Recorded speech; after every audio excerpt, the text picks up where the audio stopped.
너희가 구하노라. 너희가 택한 왕을 보라. 여호와께서 너희 위에 왕을 세우셨느니라. 아멘. 우리 원래 사무엘상 하는 한 권의 책이었죠.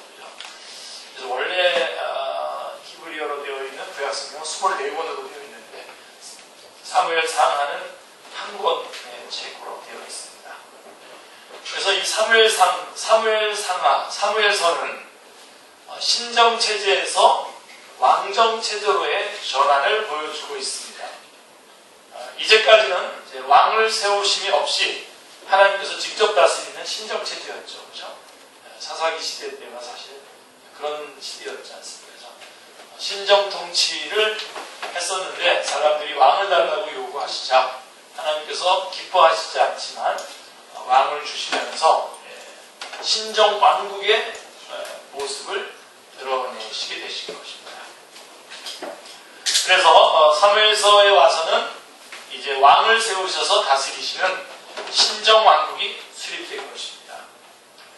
자, 그런데 이 신정왕국이 사무엘 하서에 가서나 세워진다는 점을 여러분 주목하셔야 됩니다. 사사기는 21장 25절에 보면 그때에 이스라엘의 왕이 없으므로 사람이 각기 자기의 소견에 옳은 대로 행하였더라 라고 끝나고 있습니다. 그러면서 이 사사시대 사사들이 치리하던 때를 배경으로 했던 룻기는 이렇게 말하고 있습니다. 사사기서 21장 25절이 왕이 없어서 자기의 소견에 옳은 대로 행했다라고 했는데 룻기 4장 22절은 오벳은 이새를 낳고 이새는 다윗을 낳았더라 라고 하면서 끝을 맺고 있습니다.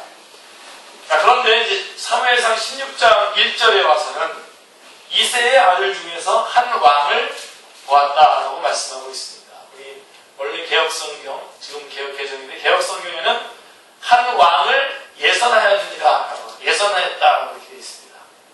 그러니까 왕을 이미 하나님께서 선택해 놓으신 거죠.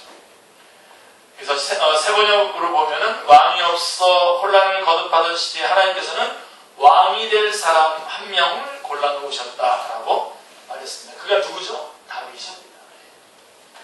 그러니까 룻기에서부터 초점이 이제 다윗에게로 모여지기 시작하는 겁니다. 그러니까 사사기 전체에 왕이 없어서 그들의 원하는 대로 행했다라고 하면서 사사기 시대가 룻기가 이제 사사 시대에 포함돼 가지고 쭉 진행이 되면서 누구에게로 그 초점이 모아지냐면 다윗에게로 모아지고 있는 것을 보게 됩니다. 그래서 그 초점이 다시 아브라함과 다윗의 자손 예수 그리스도에게로 규결이 되고 있는 것입니다. 그래서 사무엘상에서 백성들은 사무엘에게 8장 5절에 보면 우리 모든 나라와 같이 우리에게 왕을 세워 우리를 다스리게 하소서라고 왕을 요구합니다. 그러니까 왕을 요구하는 이유가 뭐냐면 열방과 같이 다른 나라와 같이 우리도 그렇게 살아가고 싶다 이겁니다. 하나님이 왕이 되셔서 통치하시는 것 우리 원치 않고 우리도 인간의 왕을 세워서 세상 나라와 같은 똑같은, 그래서 한마디로 얘기하면 세속화를 갈구하고 있었던 거죠. 우리도 좀 세상과 같이 좀 살아가고 싶습니다 라고 하는 그런 요구입니다. 그냥 왕을 요구한 동기가 바로 그겁니다. 사무엘은 이 요구를 기뻐하지 않았습니다. 그리고 성경은 이 요구가 큰 죄악이라고 말씀합니다. 사무엘 12장 17절에 보면 오늘은 밀 베는 때가 아니냐, 내가 여호와께 아뢰리니 여호와께서 우리의 배를 내리사 너희가 왕을 구한 일 곧 여호와의 목전에서 범한 죄악의 큼을 너희에게 밝히 알게 하시리라 라고 이렇게 말씀하고 있습니다. 자, 왜 그렇습니까? 왜 큰 죄악입니까? 자, 두 가지 이유를 우리 사무엘상에서 우리가 찾아내야 되는데요. 찾을 수 있는데, 첫 번째 이유는 왜 이것이 큰 죄악이냐면 8장 7절에 말하는 것처럼 그들이 너를 버림이 아니요 나를 버려 자기들의 왕이 되지 못하게 함이니라 라고 말했던 것과 같은 것입니다. 그러니까 하나님을 버린 거죠. 왕을 달라고 하지만 실제로는 하나님에서부터 벗어나려고 합니다. 지금까지는 어떤 체제였다고 했습니까? 하나님께서 직접 다스리는 신정 체제였습니다. 예.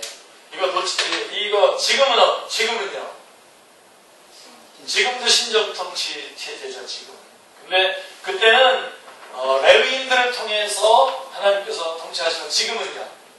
그리스도인들을 통해서 하나님께서 하나님의 나라를 이루어가고 계시는 거지 않습니까? 통치해 나가고 있는 거 아닙니까? 그렇기 때문에 이것이 중요합니다. 그래서 우리가 이런 신정체제 안에 있다라고 하는 것, 요 부분이 그래서 여러분들이 붙잡아야 됩니다. 그래서 사사기 시대는 신정체제였는데도 불구하고 왕을 달라고 했죠. 왜 달라고 했냐? 예, 하나님의 손에서 벗어나고 싶었던 겁니다. 하나님의 주권에서부터 벗어나고 싶었던 겁니다. 그래서 왕이 없었던 게 아니었죠. 그죠? 왕이 있었는데, 하나님이 왕이셨는데, 하나님으로부터 벗어나고 싶었던 겁니다. 그래서 이 요구가 큰 죄악이라고 한 이유가 바로 거기 있는 것입니다. 하나님을 버린 것이죠.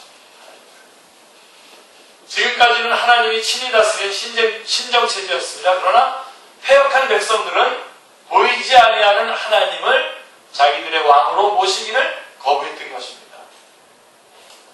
자, 이 부분 여러분들이 점검하셔야 됩니다. 지금 우리의 왕은 누구십니까? 박근혜 대통령이십니까?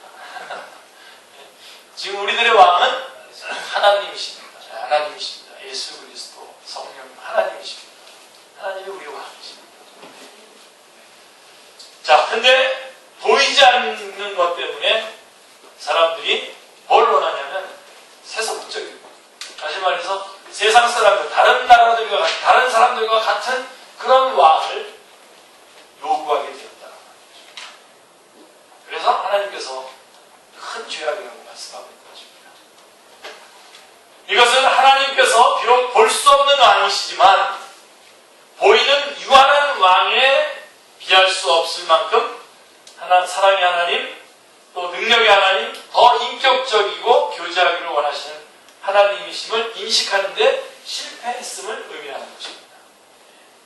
지금도 여러분들이 하나님께서 여러분의 구체적인 인도자가 되시고 구주가 되시고 사랑의 하나님이 되시고 또 더욱더 인격적으로 이끌어가는 하나님이라는 것을 놓치게 되면 우리는 눈에 보이지 않는 하나님에서부터 떠나서 세상적인 왕들, 세상적인 왕이 뭘까요? 예, 돈. 예. 아까 돈 없다 그러더니 베이챙 그러더니 지금부터 돈이다. 예, 맞아요. 돈이에요, 돈. 그죠? 예. 돈이 왕이죠. 그래서 다들 어떻게 하냐면 세상과 같이 돈 중심으로 이렇게 움직이는 겁니다. 오늘날 우리 조국교회, 우리 한국교회가 어떻습니까? 예. 돈을 따라 이렇게 가죠. 그런 거 보면 우리 축제교회 여러분 성도들은 대단하신 분들이에요. 예. 한국한 교회가 많은데, 그런 건물이 있는 교회들이 많은데, 돈, 또 뭐가 있을까요? 우리 명예, 이런 것도 굉장하죠. 남자들 같은 경우는 굉장합니다. 여자들도 그렇죠. 또 뭐가 있을까요? 쾌락, 아름다움, 권력, 예, 그렇죠. 이런 것들이 다 그러니까 지금 이걸 갖다 여러분들이 지금 신정체제 안에 있는 우리 입장에서 왕을 요구했었던 그 동기가 왜 이렇게 큰 죄악이었는가를 우리가 점검해 볼 때에 딱 답이 나오는 거죠. 세속화된.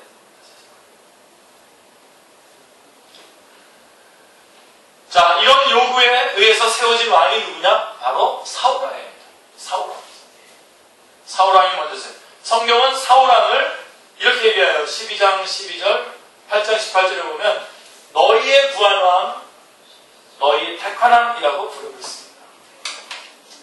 예, 8장 18절에 그날에 너희는 너희가 택한 왕으로 말미암아 부르실 때 그날에 여호와께서 너희에게 응답하지 아니하리라 하시니 라고 말씀하고 있습니다. 그래서 신명기 17장에는 이렇게 얘기하고 있습니다. 신명기는 잘 기억나시죠? 우리 이 신명기 공부했으니까.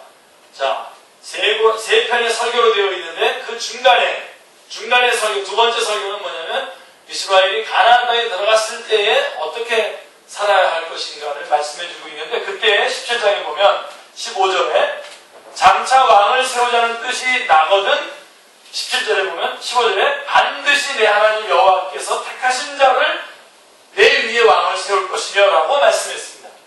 반드시 왕을 세우게 될 텐데, 배우게 된다면 반드시 여호와께서 택하신 자를 왕으로 세울 것이다, 세울 것이니라고 말씀을 했습니다.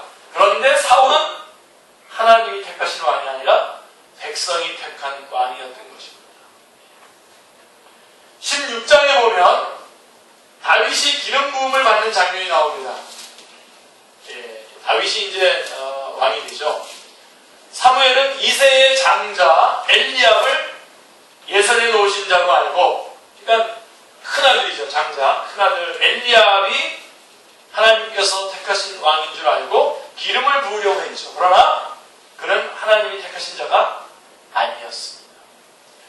그 다음에 아미나답도 삼마도, 그래서 쭉 아들 7을 다 사무엘 앞으로 다 지나가게 하지만 사무엘이 이새에게 이르되 여호와께서 이들을 택하지 아니하셨느니라 라고 말씀하고 있는 것입니다. 이새는 이렇게 대답을 합니다. 말째가 남았는데 그가 양을 치나이다 라고 말해요. 지금 양 치는 데 있다는 겁니다. 왕 그 기름 부을 때 오라고 하지도 않았어요. 초청도 안 했어요. 생각하기를 얘는 뭐 대상도 안 될 거다라고 이렇게 생각하는 거죠. 당시에 그런 그 문화적인 그런 그거에 의하면 당연히 말째가 지금 여기 있을 수가 없는 거죠. 이는 7 아들 중에 택하신 자가 없다면 말째는 번하나라고 하는 뜻입니다. 그러나 다윗이 양치던 것으로부터 돌아오자 16장 12절을 보면 여호와께서 이르시되 이가 그니 일어나 기름을 부으라라고 말씀이 떨어졌습니다. 자, 그렇다면 저들이 왕을 요구했을 때 어찌하여 이럴 줄 알고 내가 왕을 예선해 놓았다라고 하면서 다윗을 세우지 않으셨습니까? 왜? 바로 다윗을 세우지 않으시고 하나님께서는 그들이 원하는 왕을 세우도록 허락하셨습니까? 놔두셨습니까? 그들이 왕을 요구하는 것이 큰 죄악이라고 하는 두 번째 이유가 바로 이겁니다. 장로들이 요구하는 왕국과 하나님이 세우시려고 하는 왕국의 성격이 다르다는 게 있습니다. 첫 번째는 뭐죠? 첫 번째는 왜 큰 죄악이겠습니까? 그들이 하나님을 버린 거죠. 그리고 또 하나는 지금 두 번째, 이것이 큰 죄악이라고 하는 이유는 그 장로들이 요구했던 왕국과 하나님이 세우시려고 하는 왕국의 성격이 다르다는 게 있습니다. 자, 그들이 왕을 세워달라고 요구한 동기는 모든 나라와 같이, 열방과 같이 이것이 동기였습니다. 열방과 같은 세속화된 나라를 원했던 것입니다. 열방의 왕들처럼 적들을 정복하고 나라가 부강해지면 잘 먹고 잘 살게 해주는 그런 정치적인 왕을 요구했던 것입니다. 그러나 하나님의 계획은, 하나님의 의도는 그게 아니죠. 구속사에 있어서 앞으로 도래할 메시아 왕국의 예표로서의 신정왕국을 세우시려고 하는 것입니다. 그 왕으로 하나님은 누구를 준비해 놓으신 겁니까? 다윗을 준비해 놓으셨던 것입니다. 그런데 그들의 요구에 응해서 다윗을 만약에 왕으로 세웠다면 어떻게 되겠습니까? 그들이 원하는 왕이 아니라 다윗을 그들이 원할 때 왕으로 세웠다고 했다면 어떻게 됐겠습니까? 거기서 큰 문제가 일어난 거죠. 그래서 열왕과 같은 왕으로 사울이 등장하게 됨으로써 이 사울왕의 실패를 통해서 하나님께서 주시는 메시지가 있는 거죠. 이미 여러분 창세기에 보면 너무나 중요한 구절이 49장, 창세기 49장 9절 10절 말씀 굉장히 중요한 게요. 통치자의 지팡이가 유다 지파에서 떠나지 아니하리라고 49장 10절에 말씀하세요. 규가 유다를 떠나지 않으며 통치자의 지팡이가 그 발 사이에서 떠나지 아니하시기는 실로가 오시기까지 이르리니 그에게 모든 백성이 복종하리로다. 이렇게 말씀하고 있습니다. 네. 이미 작정되어 있는데 사울은 유다 지파가 아니라 어디죠? 베냐민 지파입니다. 그래서 나중에는 이 베냐민 지파가 북쪽 이스라엘 지파의 대표 지파가 돼가지고 어떤 때는 그냥 죄송합니다. 이 사울이 베냐민 지파입니다. 그냥 지금 제가 다른 얘기를 좀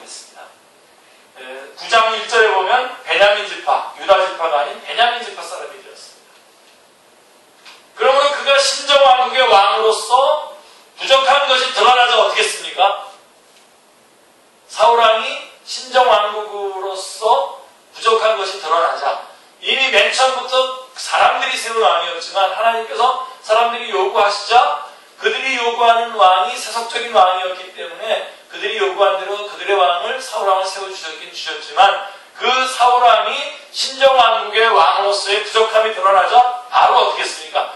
즉각 패해졌죠. 예. 이 부분은 여러분 다시 한번 우리 사무엘하에 있는 말씀 가지고 다시 한번 점검해 드리기 원합니다. 직접 읽으면서 한 서너 번 더 이렇게 하겠습니다. 너무너무 중요한 부분이기 때문에 이 부분을 붙잡으면 여러분들이 그 나머지 해석하기에도 도움이 되기 때문에 사무엘하 7장 12절부터 제가 읽어드릴게요. 띄워주실 수 있으면 한번 띄워주셨으면 고맙겠습니다. 사무엘하 7장 12절부터 16절이 이게 다윗을 통한 메시아 번역이잖아요.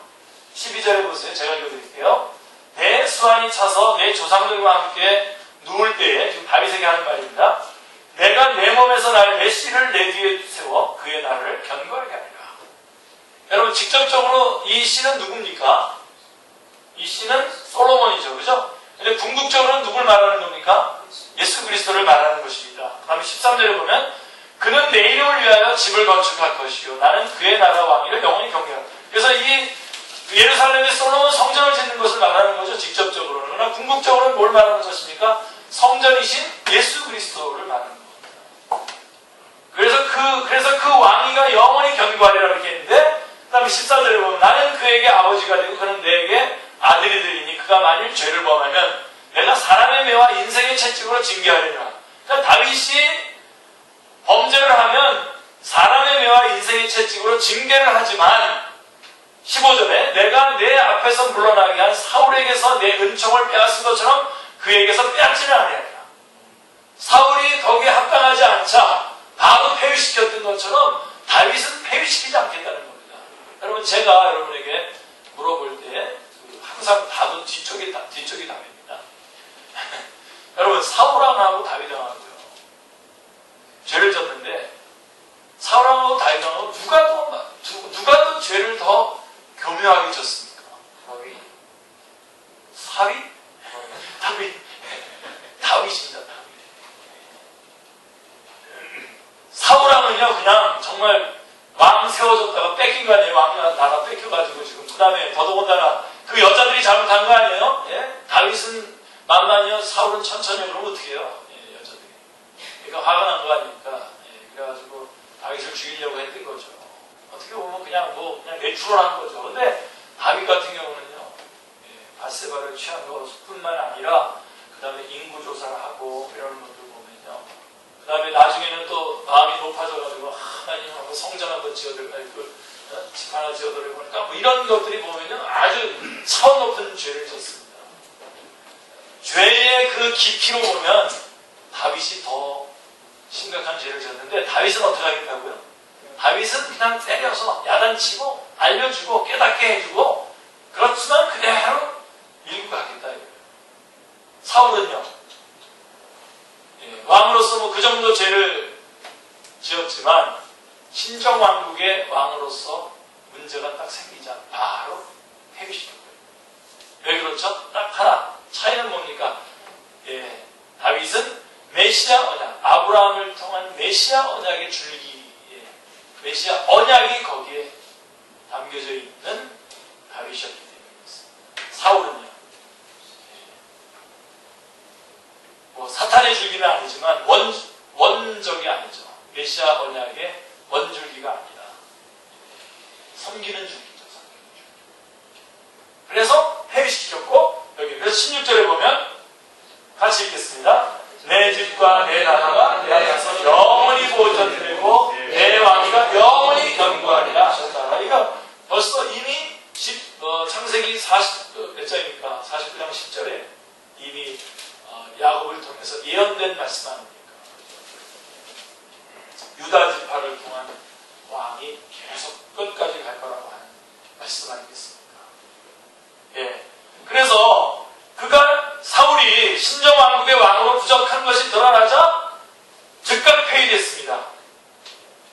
1장 1절, 12장 13절, 15절 다 참고해 보시면 됩니다. 그러면 사람이 택한 사울과 하나님이 택한 다윗의 특성이 어떻게 다르게 나타납니까? 자, 사울왕은 40년간이나 왕이 있었습니다만 하나님의 임재를 뜻하는 법궤는 어디에 있었습니까? 기럇 여아림의 방치 상태에 있었습니다. 7장 2절에 증언에 의해서 궤가 기럇 여아림에 들어간 날부터 20년 동안 오래 있으니라. 이스라엘 온 족속이 여호와를 사모한다. 이렇게 되어 있어요. 그러나 자, 사울왕은 그렇게 해서 하나님의 법궤를 방치했습니다. 그러나 다윗은 왕이 오르자 최우선적으로 사울왕 때 방치했던 법궤를 운반해 오면서 시편 23편 7절에 문들아 너희 머리를 들지어다. 문들아 머리 들어라. 문들아 너희 머리를 들지어다. 영원한 문들아 들일지어다. 영광의 왕이 들어가시려다 하면서 예루살렘에 이 안치를 했습니다. 그러니까 이 법궤를 보면서 바로 하나님께서 본인이 왕이지만 하나님이 왕이시라는 것을 드러내는 왕의 들어오시는 모습으로 이 법궤를 모셨던 것입니다. 보이는 왕은 다윗 자신이지만 진짜 왕, 진실한 왕은 하나님이시라고 하는 고백이 시편 24편 7절의 고백인 것입니다. 그래서 다윗은 즉위하자마자 이렇게 얘기했어요. 역대상 13장 3절에 보면요. 자, 이거 중요합니다. 자, 다윗은 즉위하자마자 우리가 우리 하나님의 궤를 우리에게로 옮겨오자. 사울 때에는 우리가 궤 앞에서 묻지 아니하였느니라 라고 말씀하고 있는 것입니다. 그러니까 여러분 사울이 왕일 때하고 다윗이 왕일 때의 차이점이 뭡니까? 어떻게 다릅니까? 여호와께 묻고 행했느냐 아니면 묻지 않고 행했느냐.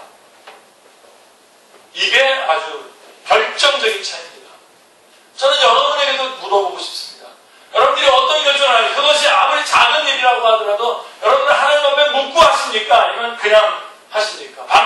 하나님은 방치해놓고 그냥 내 생각대로 어떤 일이 닥치든 내 느낌과 내 생각대로 아니면 자기한테 유리하게 얘기해 줄 만한 친구한테 가서 물어보고 결정합니까?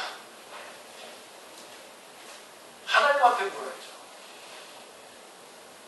그런 면에서 여러분들 목사님한테 뭐 물어보지 않고 자기한테 좋게 말해줄 만한 친구한테 뭐 물어보고 그러는 것도 서툴러 문제입니다.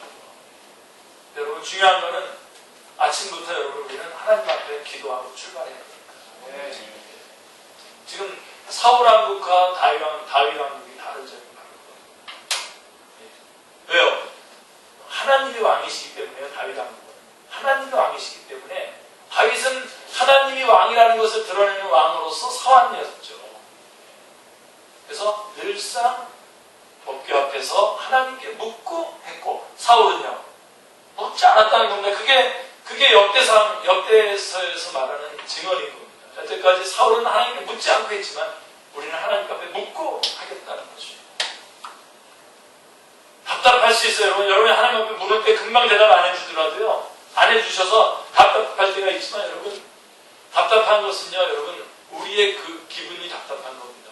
여러분이 하나님 앞에 기도하는 순간 하나님께서는 이미 여러분에게 하나님의 통치 안에서 이 일들을 이루어 가시기 위해서 여러분의 일들을 진행시켜 나가기 시작합니다. 네. 절대로 조급하게 막 눈에 보이는 어떤 것들이 가시적으로 확인되도록 뭔가를 이렇게 하면서 추구하지 마시기 바랍니다. 네. 자, 이 점이 사울이 신정왕국의 왕이 아니었음을 단적으로 보여주고 있는 대표적인 모습입니다. 법궤를 방치했고, 특별히 법궤를 방치했다는 걸 말하는 겁니까? 하나님께 묻지 않고 행했다라고 하는 것입니다. 반면에 다윗은요, 사도행전 13장 22절에서 이렇게 증언하고 있습니다. 내가 이새의 아들 다윗을 만나니 내 마음에 맞는 사람이라 내 뜻을 다 이루리라 라고 말씀하고 있습니다. 사도행전에서 증언하고 있습니다. 그러므로 다윗을 왕으로 세우셔서 통치하실 신정왕국은 메시아 왕국에 대한 명백한 예표였던 것입니다. 그러므로 다윗 다윗에게는 아까 제가 7장 읽었죠. 사무엘하 7장.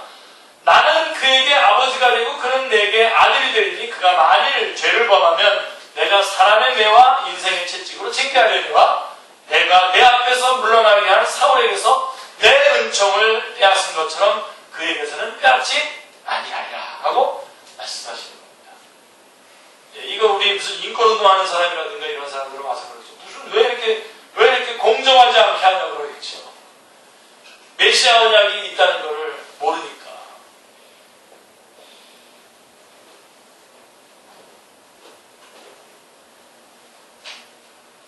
그것은 다윗과 그의 후손에게 무슨 선이나 공로가 있어서가 아니라, 아멘. 예. 다윗에게 무슨 더 큰 선을 행했거나 그가 무슨 공로가 있어서 그런 것이 아니라 메시아 왕국을 세우고자 하시는 하나님의 주권적인 구원 계획을 성취해 나가시기 위해서인 것입니다. 예. 메시아 언약이 그렇게 중요한 겁니다. 그래서 연결 한번 해볼까요? 맨 처음에 창세기 3장 15절에 원보고 그래서 쭉 이어져 내려오다가 창세기 18장 22절, 죄송합니다. 22장 18절에 아브라함 언약, 아브라함을 통한 메시아 언약이죠. 메시로 인하여 천한 만민이 복으로 될 것이다 라고 했던 그 말씀으로 이어져서 또 지금 여기 말씀한 것처럼 12절, 사무엘 7장 12절에서 말씀한 것처럼 그 나라가 그 씨로, 너의 씨로 영원히 이어지게 할 것이고 내 나라가 영원할 거다. 16절에 이어지는 메시아, 다시 말해서 다윗을 통한 메시아 언약이 또 계속해서 진행돼 나가는 것입니다. 그리고 누가 오시죠? 예수님께서 오셔서 다 이뤘다라고 선포하시는 것입니다. 그리고 다 이루었고 그 사이에 지었던 모든 문제들과 죄들을 다 처리하시고 이제 처음과 마지막 되시는 요한계시록 21장 6절에 다 이뤘다라고 하는 이제 그 구속의 역사를 완성하시는 이야기가 성경의 쭉 전체적인 맹아인 것입니다. 그래서 지금 다윗왕과 사울왕의 그 차이점이라고 하는 것은 결국은 다윗이 메시아 언약 안에 있었기 때문에 보존된 것이죠. 그것밖에는 더 이상 차이가 없습니다. 자, 그 다음에 이제 우리 사무엘상에서 하나 더 이제 우리가 점검해야 될 것은 하나님께서 사무엘을 보내셔서 다윗에게 기름을 붓죠. 기름을 붓자마자 이날 이후로 다윗이 여호와의 영에 크게 감동되었다라고 16장 13절은 말씀하고 있습니다. 자, 그러나 사울은 어떻게 되죠? 이때부터 악신이 그를 번뇌케 하는 이어지는 17장에서 다윗이 골리앗을 물리치는 기사도 동떨어진 사건이 아닌 구속사의 맥락에서 해석되어져야만 마땅한 것입니다. 다윗과 골리앗의 싸움. 우리는 이거 재밌게 얘기하죠. 어저께가 무슨 드라마를 보는데 우리가 꼭 골리앗 앞에서 있는 다윗 같은데 그랬더니 그 사람이 그래요. 다윗이 이기잖아 그러면 그랬더니 그거는 성경에서 말하는 거고요. 이제 그러면서 이 땅에서는 진짜로 그런 일이 없을 거다라고 얘기하는데 천만의 말씀입니다. 이런 정말 가장 큰 원리가 지금 하나님께서는 이 땅을 지금 이 원리로 지금 사실 끌고 가고 있는 중입니다. 잘 보십시오. 자, 골리앗이 말합니다. 17장 8절에 보면 너희 한 사람을 택하여 내게로 내려보내라. 이게 범상한 일입니까 이게 지금? 그러니까 대표자끼리 1대1로 싸워서 승부를 가르자는 겁니다. 대표자끼리. 저는 이 말씀을 딱 보는 순간 로마서 5장 12절 이하가 딱 생각납니다. 대표자예요. 아담을 대표하는 그 다음에 두 번째 아담으로 오신 예수 그리스도의 그 줄기 이렇게 보게 되는데요. 그런데 이스라엘 진영에는 대표할 만한 그 한 사람이 없었습니다. 이때에 하나님이 예선해 놓으신 기름을 부어서 성령님으로 충만케 하신 다윗이 그 한 사람으로 등장을 합니다. 아버지의 심부름을 나왔다가 그 꼴을 보고선 그 한 사람이 됩니다. 다윗이 골리앗의 이마, 곧 머리를 상하게 했음을 주목하시기 바랍니다. 어디 생각나요? 빨리 맞춰보세요. 창세기 3장 15절, 그죠? 원복은 이 다윗이 그 물맷돌을 탁 던져서 어디에? 정확함으로 이마에. 이마가 쭉 쫙 쪼개지면서 속으로 딱 들어갔어요. 그럴 수 있어요. 대부분 튕기는데 쫙 들어간 거예요. 창세기 3장 15절을 기억을 안 하면 그거는 이상한 사람이죠. 이 말씀을 보면서 창세기 3장 15절이 어떤 내용입니까? 여자의 후손이 뱀의 머리를 상하게 한 것이다. 자, 또한 다윗이 달려가서 어떻게 하죠? 블레셋 사람 골리앗을 밟습니다. 결국은 여자의 후손이 승리하는 내용을 말씀해주고 있는 것입니다. 그래서 로마서 16장 20절에는 평강의 하나님께서 속히 사탄을 너희 발 아래에서 상하게 하시리로다 라고 말씀하고 있는 것입니다. 다윗이 골리앗의 머리를 상하게 하고 발로 밟은 것은 그리스도께서 뱀의 머리를 상하게 하실 것을 말씀하신 원복음으로 우리를 인도해 줍니다. 아멘. 구속사의 맥락에서 대표성을 인식한다는 것은 중요한 요점입니다. 대표성. 아담의 범죄는 인류의 대표자로서의 범죄였던 것입니다. 그래서 그의 범죄는 모든 사람의 범죄로 전가되었던 겁니다. 그 한 사람의 죄가 모든 사람에게로 전가된 것이죠. 동일한 원리로 예수 그리스도는 우리를 대표한 그 한 사람으로 오셨던 것입니다. 여러분, 우리가 아담이 범죄할 때에 우리는 다 어디 있었습니까?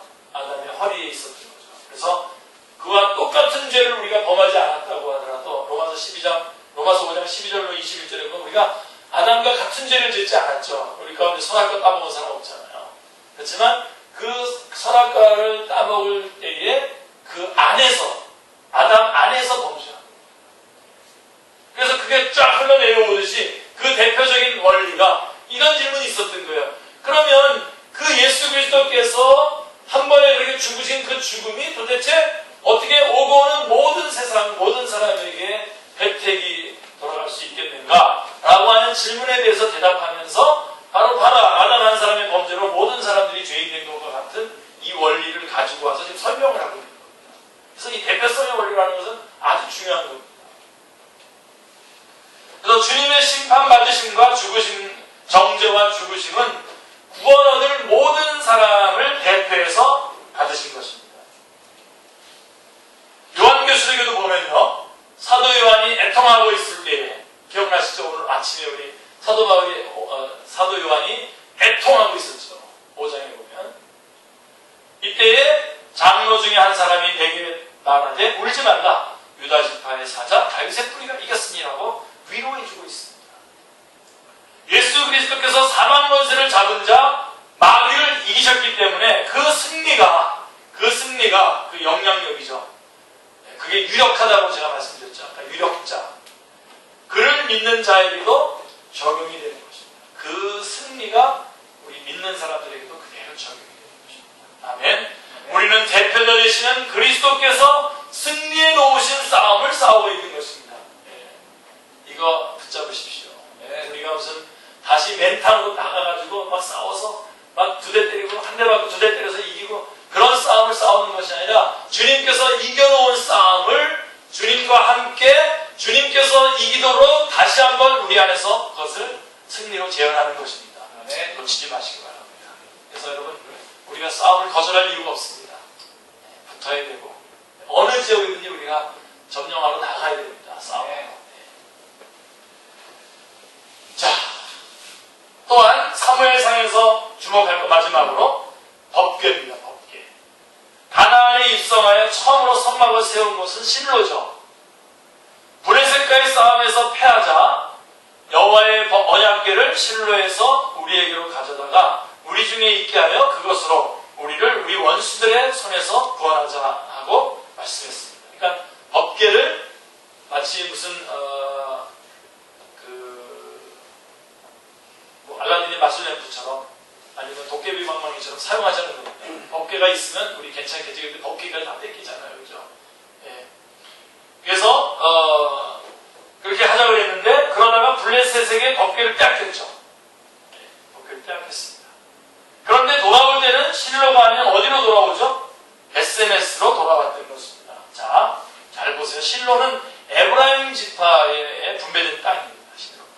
근데 법궤가 거기 있었어요. 근데 블레셋에 블레셋에 뺏겼다가 다시 찾아올 때는 어디로 오냐면 베스메스라고 하는 유다 지파에게 분배된 땅으로 돌아오게 됩니다. 그러니까 에브라임 진영에서 유다 진영으로 옮겨온 것이 됩니다. 그러니까 에브라임 지파가 아까 제가 베냐민 지파를 잘못 설명했는데 에브라임 지파가 북쪽 이스라엘의 대표 지파입니다. 그래서 어떨 때는 이스라엘이라고 얘기할 때 그냥 이스라엘이라고 안 하고 에브라임이라고 바로 말하는 경우도 많습니다. 마치 이쪽에 유다가 유다 지파가 주축이 되시는데요.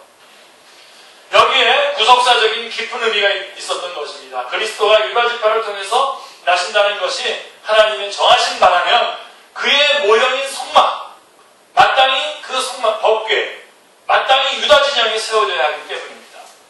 이것을 시편에는 아주 감동적으로 노래하고 있는데 시편 78편이 아주 이것을 노래하는 아주 중요한 시입니다. 시편 78편 60절에 보시면 사람 가운데 세우신 성막, 장막곧 실로의 성막을 떠나시고, 그러니까 실로에서 떠났잖아요. 블레셋으로 뺏겼습니다만 또 요셉의 장막을 버리시고 에브라임 지파를 택하지 아니하시고 오직 유다 지파와 그가 사랑하는 산, 사랑하는 시온산을 택하시고 또 그의 종 다윗을 택하시네라고 이렇게 60절, 67절, 68절, 70절에서 말씀해주고 있습니다. 너무나 명확하게 나와 있는 것입니다. 이 구속사의 역사들이 너무나 명확하게 나와. 그러므로 사울왕이 악신에게 사로잡혀서 다윗을 미워하고 악랄하게 죽이려 한 것은 결국 그를 택하신 하나님을 대적한 것이었던 것입니다. 결국 사무엘상은 사울은 자결하는 것으로 끝나고 그의 아들들은 전사하죠. 자, 인간이 택한 왕, 인간이 구한 왕은 모두가 죽임을 당하는 것으로 끝나고 맙니다. 자, 뭘 의미하는 겁니까? 자력구원. 하나님께서는 자력구원의 불가능성, 인간의 자력구원의 불가능성을 보여주시기 위해서 그들의 요구를 허용했던 것입니다. 이런 때가 많아요, 여러분. 사랑하는 성도님들, 역사는 반복이 됩니다. 메시아가 이 땅에 오셨을 때에 메시아를 고대하던 그들에 의해서 십자가에 못 박히게 된 것은 로마의 속박으로부터 해방시켜줄 정치적인 메시아를 구했기 때문입니다. 정치적인 메시아. 여러분, 제발 예수 그리스도를 정확하게 눈을 다 씻고 분명하게 예수 그리스도를 우리의 영적인 왕으로 받아들이시길 바랍니다. 정치적이고 세속적인 어떤 것들을 추구하는 것으로서 추구하지 않길 바랍니다. 사울왕과 다윗왕의 차이점이 바로 거기에 있었던 것입니다. 사울왕을 요구했을 때 그들은 사울왕을 통해서 세속적인 다른 나라와 같은 왕을 세우기를 원합니다. 그렇다면 자, 역사는 반복되는데 오늘날의 교회는 어떠한 그리스도를 구하고 있는가 묻지 않을 수 없습니다. 사랑하는 우리 축제 식구들에게도 묻고 싶습니다. 여러분들은 예수님이 어떤 마음이시기 원하십니까? 정말로 우리의 생명을 구원해 주시고 우리를 영원한 하나님의 나라로 견고케 세워주신 하나님의 나라로 인도하시기 위해서 이 땅에서도 견고케 메시아 언약을 붙잡고 견고하게 승리하는 그런 메시아 언약을 붙잡는 그러한 왕으로서의 그리스도를 원하십니까? 아니면은 이 땅에서 이러한 영원한 나라는 관계없이 세속적이고 이 땅에서 바로바로 만족하는 말초적인 그런 축복, 그런 것들을 추구하고 있는 건 아닌지 점검해 보시기 바랍니다. 기도하겠습니다. 선현정 전사님께서 예물 주셨습니다. 주님 감사합니다. 주요 성경 공부 더 많은 도움이 있게 하여 주시옵소서. 감사드리겠습니다. 기도하겠습니다. 하나님 아버지, 오늘 오후에 저희들이 사무엘상의 말씀을 통해서 하나님의 말씀을 공부하게 하여 주셨습니다. 하나님, 메시아 언약이 얼마나 소중한지 저희들이 아버지 끝까지 이 말씀 붙잡게 하여 주시옵소서. 원복음, 아브라함 언약, 다윗 언약으로 이어지는 예수 그리스도의 구속의 십자가의 구속의 역사를 저희들이 꽉 붙잡고 남은 생에 그 어떠한 사탄의 정죄에도 어린 양을 붙잡고 승리하게 하여 주시고 또 이 세상의 모든 유혹들, 세속화되기를 원하는 모든 유혹들에서도 얼마든지 하나님 저희들이 주님의 말씀 붙잡고 승리하게 하여 주시기를 원합니다. 특별히 하나님 저희들이 끝까지 이 구속의 역사를 우리 신앙의 선배들이 감당했던 이 구속의 역사들을 올바르게 감당하고 주님 앞에 가기를 원합니다. 우리의 선배들 안에서 역사하셨던 성령님께서 지금 우리 안에 역사하고 계시다는 사실을 저희들이 귀하게 붙잡게 하여 주시고 어찌하든지 남은 생애 동안 이 구속의 역사를 이루어가는 일에 저희들의 모든 것들을 다 동원하여 힘쓰게 하여 주시옵소서. 먼저 그의 나라와 그의 일을 구하라. 그러면 이 모든 것을 더하여 주시겠다고 주님 약속하신 약속의 말씀을 저희들이 붙잡게 하여 주옵소서. 하나님, 우리 귀한 주님의 백성들 이제 각각 가정으로 또 직장으로 사업장으로 학원으로 흩어집니다.